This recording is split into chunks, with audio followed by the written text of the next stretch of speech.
Well, coming up next is Janelle Flint. She's going to be talking about a day as a lab tech. Want to eggnog? No, I'm just kidding. Merry Christmas, ladies and gentlemen. Here is Wesley. He wants to do a special introduction to our first special lady here. Well, can anybody hear me? No, I can't. Just kidding. Okay, this is my best friend from Parky Wendania. She works in the lab. I cannot ever say what you do. I can't ever say it right. Oh, phlebotomy? Yeah. Yeah, I'm a phlebotomist, yeah. And she here to talk about what she does. All right. Well, thank you for having me. Wesley asked me to give a brief thing what I do. My name is Janelle. I work at Parkview Randalia, and I am a phlebotomist. Anybody know what a phlebotomist is? No? Okay, it's actually people that take your blood. A vampire. Also known as a vampire, bloodsuckers. We hear it all. I've worked for Parkview Randalia for a little over 3 years. And Parkview Randalia actually has 4 shifts. They have an early shift, which I am at. It's 4 a.m. to 12:30. And then the first shift from 6 a.m. to 2:30 p.m. And the second shift is at 2 p.m. and 10:30 p.m. And then the third shift is 10 p.m. to 6:30 a.m. So we overlap, so that way, everything is covered. We work 8 hours a day, and we cover 4 areas. We cover outpatients. That's when your doctor gives you some blood orders to get your blood drawn to see what's wrong with you. We also work in the ER emergency room. So when you come through the ER, either by ambulance or somebody dropped you off in case, an emergency, we go into the emergency room, draw the blood for the doctor. They analyze your blood to figure out what's going on and how to treat you.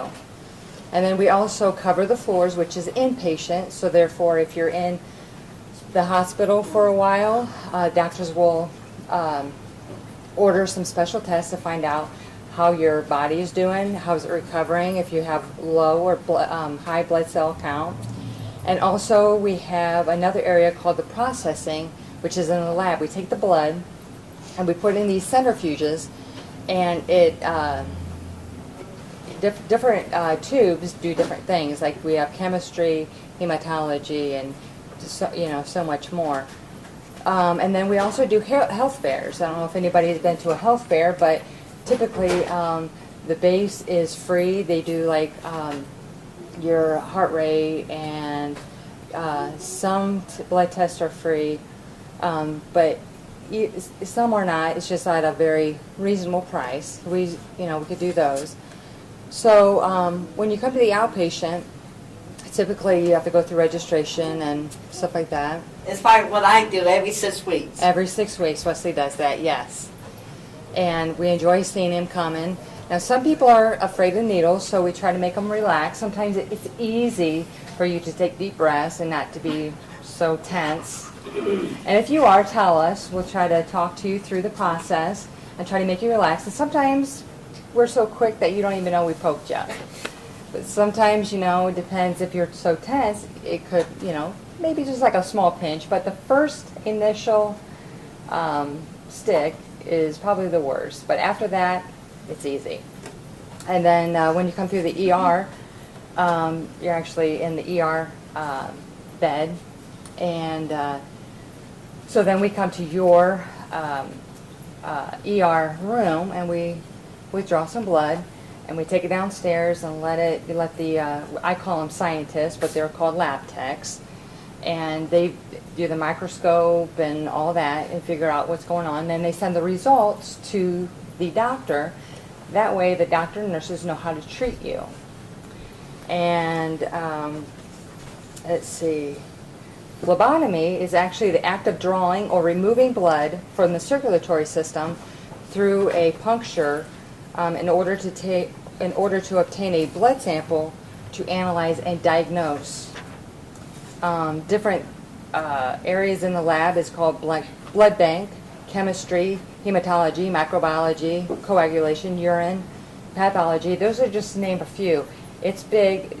Randalia is on a smaller version. Now PRMC, which is Parkview Regional Medical Center, that is, of course, big. I'm sure everybody's probably been there maybe one time at least. It's a big place. You get kind of lost there.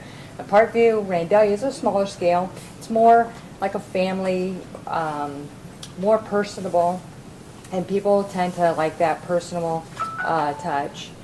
I personally work the early shift at Randalia. I get up at 2:45, between 2:45 a.m. to 3 a.m., and I have to be at work at 4 a.m. So when most of you guys are sleeping, I'm awake, getting ready to draw blood and waking up patients. That's the bad part, is waking up patients. Right. So, Did I hear some news about you guys getting a new lab at Wendania? yeah, we are getting a new lab eventually. It's going to be up by the registration. Not sure exactly when. It's going to be really nice. They have put a lot of money into Randalia. At one point, it was talked about that they were going to close Randalia, but we're so busy that they decided, you know what, we're going to keep Randalia because it's the inner city hospital, and we are extremely busy. So, any other questions, or do you have any questions about getting your blood drawn, or how to relax, or... Oh, I don't have a question, but my mom always taught me that if you just look away and you don't look at it, then it's done and over within seconds. That's true. If you look at it, sometimes people tense up, but if you look away from it, get your mind off, you're right. It's a lot, you It know. relaxes It me. relaxes you, yeah. what kind of different needles do you have for blood draws? What kind of needles? Different needs. We have different needles. We have straight sticks and we have butterflies. Wesley likes the butterflies. They're really nice. They're less invasive, I think. So we got 3 sizes in butterflies. We've got, I forget the number, but we call it the green needle, the baby blue needle, and then the baby needle. We actually use needles on infants, and sometimes we use it on adults too if their veins are really small and it's hard to kind of, you know, get their blood. So, yeah. Any more questions or concerns? What kind of different things do you guys test for? Oh, we test for all kinds of stuff. We test for anything with the blood, anything with sputum, which is sometimes when you cough up stuff, we get that and we send it to PRMC. We do stool. We do MRSA. We do strep throat, flu, urine. Wow, the list goes on. We do a lot of it at Randalia, but there's some of it that goes, you know, directly to PRMC, Parkview Regional. So, What's the most common things? what's the most common blood draws? Mm-hmm. Probably a CBC, which is your blood count, and then your BNP, which is a basic metabolic panel. CMP is a complete metabolic panel, and then also a PT, which is a protein, the coagulation of clotting of your blood, and probably urine too, and pregnancy tests. And now we're getting into the flu season. There's a lot of flu that we have to do. Sometimes when they come through the outpatients, we do flu, and we do MRSA right before you go into surgery, just to make sure that you don't have that MRSA before, the staph infection, yeah. Right, right. So we try to get that, you know, done, and then we also go to cold blues when a person's having either a heart attack or their heart has stopped. We run, actually. When we hear the code blue siren, everybody, there's a whole bunch of people. There's doctors, nurses, phlebots, respiratory therapists. We all are running to this patient's room. There's no walking, there's running, because we have a life to save. And we do not like to lose any lives. And I remember at, even in the ER, this person was having a heart attack. And actually the heart has stopped. And the ER doctor says, this patient will not die on my clock. And I'm telling you what, they do everything to resuscitate that person. And actually that person did survive. So it's a good thing. Well, do you guys do rapid responses too? We do rapid responses. The difference on rapid responses is and activates. Activates are usually a person coming from the ambulance and something, either they're in respiratory distress or heart issues. They'll come in by the ambulance. Now, rapid responses is something happens to a patient that's on the floor. And that too, we don't walk, we run. Again, there's doctors, nurses, respiratory therapists, phlebotomists. We are there to get their blood.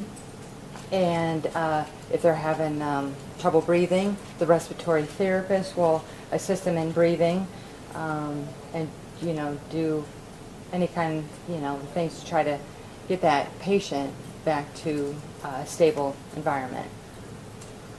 I have a question. Sure. What do you do if you try to save a patient and they don't make it? That is the doctor's call. I've been into with at least a couple that they will be working on a patient for 45 minutes to an hour, sometimes longer.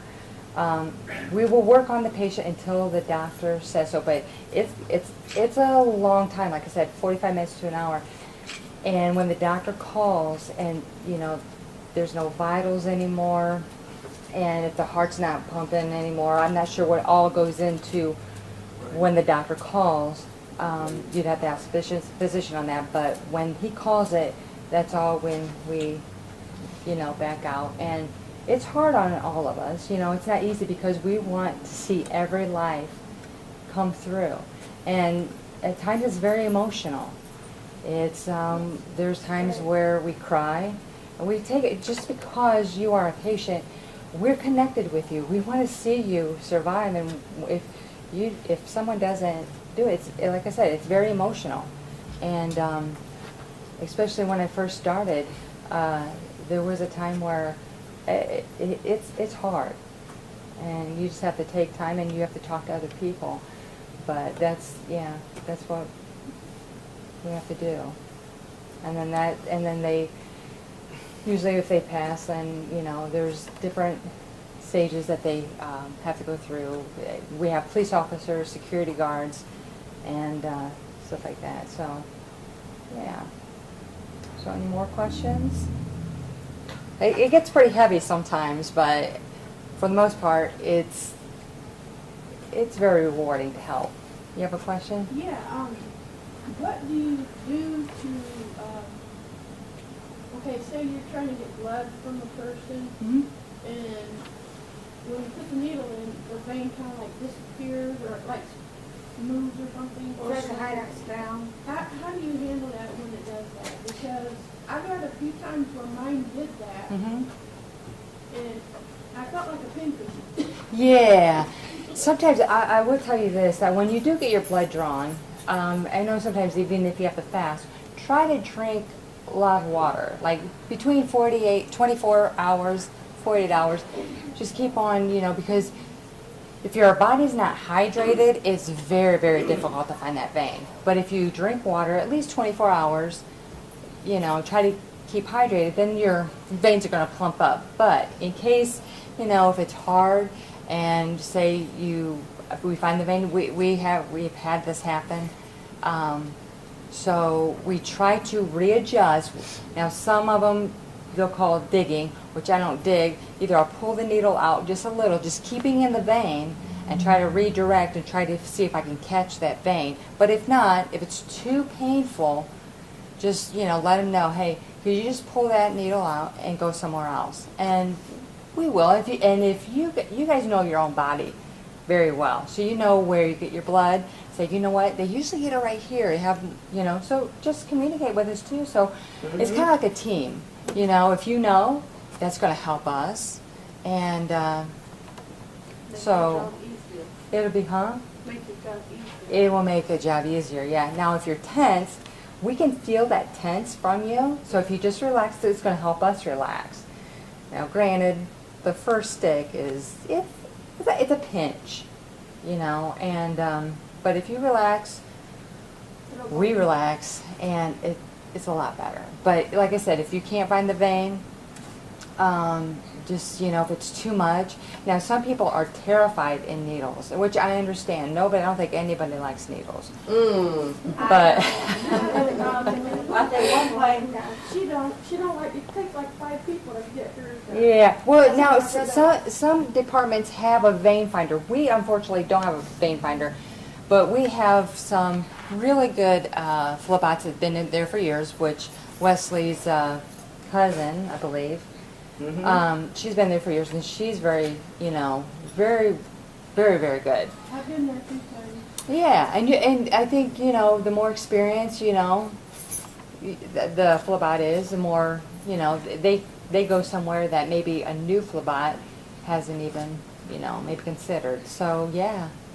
So even if, you know, there's a new one, at least, you know, give them a try. But if not, just say, hey, is there another phlebot that's been here for a while, and maybe, you know, they can try. But we actually have 2 tries. Okay, after that, then we have to ask a seasoned phlebot. And usually, you know, and then we'll watch to see where they go. So it's a learning process from a phlebot that's been there for a year, 2, 3, compared to a phlebot that has been there for 10, 15, 20 years. So, and I love the older phlebots because I've learned from them all the time. So yeah. I remember that one time when I went in, the one that was doing the work on me was having trouble, and she asked, if I'm not mistaken, I think it was Wesley's cousin, Marge. and she came in and helped out and got it done. So Yeah. it didn't take time at all. Yeah. Marge is pretty good. She's You good. know what you're doing. Yeah. She's pulling the job on you next time. That's what you gonna do on him. Okay, yeah. A little nervous, but I think she showed me what to do, so I think I can handle it. There you go, yeah. No, my cousin is pulling her in. It's just my doctor is being a tenor little. Yeah, I don't want so to say it. any other questions or What concerns? is the difference between a TSH and a TSH T4? Oh, that you'll, now, there's some patients that will ask us these questions, and by right, we are not allowed to say. That's for your doctor, your nurse that has more education in that, the test and all that. So when they do, we will try our best to tell you, but we can't, because one test could be for a number of things, you know, not just one test. So, I mean, you got like the green tube, it could be for anything. And so we kind of just, you know, let the patients know that, hey, what's his blood for? We'll tell them the name of the test, but if they say what it's for, then we usually have to say, you know, I would consult your doctor or your nurse on that, because, like I said, they're more qualified in that area, and they can, because they're the ones who the doctor's going to diagnose you with those tests. So, 2 of them. Oh. Yeah, that tube that you work with, I noticed different sizes and it has different colors on the top. Mm-hmm. Is that for like certain tests? Yes, ma'am. Like the purple lavender tube is basically, it's many tests, but like for one of them, it's a CBC, which is your blood count. I believe that doesn't have any additives in there. And I don't know if you noticed that some tubes have this like little gel on the bottom, which you take the blood and then you send it downstairs and they put it in this huge centrifuge and it spins. It spins, yeah. And what it does, it separates the blood cells with the serum, and then because a lot of times the results and everything are in the serum. So different tests, like in the blue tube is a coag. It's kind of like a powder, it does something different. So yeah, each tube has a different, maybe, I think a couple of them don't have additives, the others have some kind of additive in there for certain kinds of tests. But yeah, don't ever be afraid to, ask. I have patients come in and say, hey, this might be a silly question, but what is that stuff on the bottom? We're there to, to educate you. You can ask anything, and we'll try to answer as best as we can. And just remember, no question is dumb at all. It's your blood, it's your test, and we want to make you safe and feel comfortable. And for the most part, it's an easy process, pretty quick. So yeah, just don't ever hesitate to ask. And if we don't know the question, we'll try to find the question for you, or try to refer you to a person to ask. Do you have a question? Yes. What if you have allergies and they call them unknown allergies? How they treat that? If you have allergies, Yeah, unknown allergies. you mean are you saying, are you asking if you're getting tested for allergies? Yeah, unknown allergies. Yes. How they figure it out? Well, actually, sometimes we have special tubes for allergies, but those are actually sent off to another lab where they only specifically do those. We don't unfortunately do that at Randalia. We do a lot of tests, but when it calls for specialty tests like celiac disease or some kind of intestinal whatever. Sometimes there's like special kits that doctors will give you to bring in, and we draw from those tubes and we give that, well actually we don't give it back to you, but we put it back into the box and we send it to a special laboratory. So sometimes we send it to PRMC or another lab quest, or so that way. I think mine, when I get my allergies, I think I went to California. Yeah, somewhere. I have no idea. There's a lot of laboratories, different special labs that they go through. Yeah, California is one of them, and I don't even know where. They're just all over. But it's interesting because there's life in the blood. So when you get your blood drawn, it's pretty cool because that's how a doctor tells how your body is functioning, and what's going on in there. Or maybe your blood cell counts are kind of off. Do you have an infection? Well, that's going to kind of get them in the right direction to see which way they need to treat you, what pill to give you, or what surgery or dosage. Yeah, and sometimes the levels will change, so that's why you have to come back and get those levels back. So That's why my doctor sent me to another specialist to find out that I had prostate cancer right. through the blood, and of course they got rid of it. They did it's been 9 years now. Good, congrats. Yeah, that's always, that's a hand. That's always great. Because that's, sometimes it's nervous when you go in and get your blood drawn because maybe something's wrong and you don't know. And you get a little nervous until the blood results come back. And then once they know the diagnosis, then you can start doing the treatment and get back onto a healthier life. Yeah, which is really great because if it's caught soon enough, then it's treatable. So, any more questions or concerns?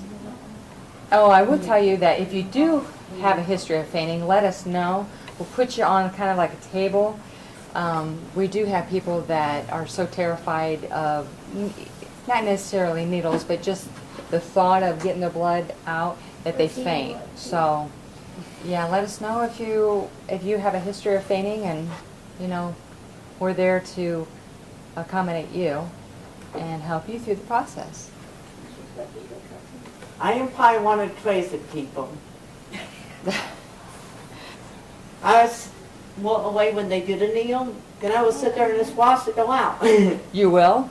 Some people do. Some people don't have a problem watching it go out. Some people don't like to see the sight of blood at all. I was terrified of needles just poking somebody, but got over that fear. But yeah, some people will just watch the whole process. Some people have to look away. Some people, one thing that we do is, talk to you, try to get your mind distracted. And sometimes when we do that, it's like, boom, it's out. And they're like, oh, you already did the blood? So we try to, keep your mind occupied somehow. One thing, he was scared. And near, now he's not. Ah, you were scared, but now you're not, and now you can watch it. See, you overcame your fear. That's good. Trying to. Yeah. All right. It's like the last time I went. I watched it, I'm like, wait a minute, it's not a smaller tube or what? Yeah. And it went that fast. Yeah. It depends, if you have men, I've heard, tend to have bigger veins, which goes a lot faster. And I shouldn't say all men, but most men do. And then, us women, sometimes they're big. It depends sometimes if you're active too. So yeah, if you have a nice vein, it goes real quick. If not, kind of goes a little slow, but we try to comfort you and sometimes if you're even lightheaded afterwards, we have juice, crackers, water. Sometimes when people get lightheaded, the sugar's kind of going down. You need to get that sugar back up and kind of get What some about water. hip? This was not a lab test, but it was some kind of test. I got dizzy, my fist got blurred, I was hot and pale. What is that? Is that common when that happens? Yeah, sometimes it is. Sometimes that's probably on the verge of maybe fainting, maybe. I know sometimes when you watch a patient and they faint, most of the time the signs are they get white, they get clammy, they just kind of get lightheaded. And if you get it soon enough, what we do is we put usually a wet towel behind your neck and kind of perk you up. But yeah, you could have, the tendency maybe of maybe fainting, like near fainting, but you didn't. So yeah, sometimes it is common. It's nothing, I would, like we said, we consult your physician on that to make sure, you're doing okay. But usually, yeah, it doesn't happen a lot, but it happens. Yeah, and we're all there to help you through the process. We'll call for our co-workers and they're right there. So, yeah. Any other questions? All right. Well, thank you, Wesley, and thank No you problem. for your time. And if you're ever at Parkview Randalia, please come up and say hi. All And right. you got the best team there. All right, yeah.